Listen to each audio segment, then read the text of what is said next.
Léa continuait son enquête sur les disparitions inexpliquées dans le village, avec l'aide précieuse de Camille et des indices suspects qui pointaient vers Mathieu. Les révélations de la journée précédente l'avaient laissée avec plus de questions que de réponses, et elle était déterminée à aller au fond des choses. Léa et Camille se retrouvèrent dans un petit café au bord de la route, pour discuter de leur plan d'attaque.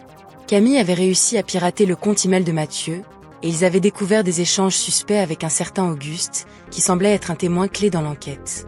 Léa décida de rendre visite à Auguste, qui vivait dans une petite maison isolée à la sortie du village.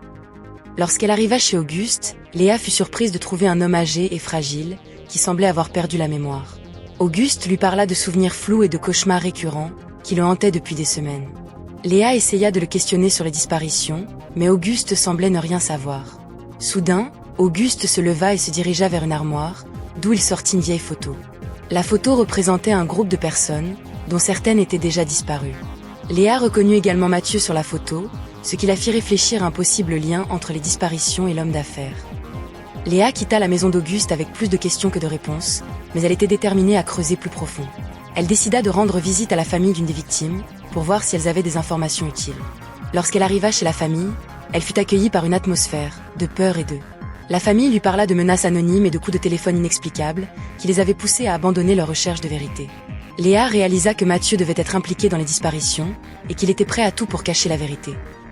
Léa retourna au café pour rencontrer Camille, et lui parler de ses découvertes.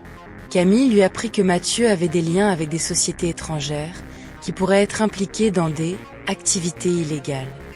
Léa savait qu'elle devait creuser plus profond, mais elle se sentait également vulnérable, car elle savait que Mathieu était prêt à tout pour la faire taire. La suite dans la partie 3, ce soir à 20 h sur la chaîne.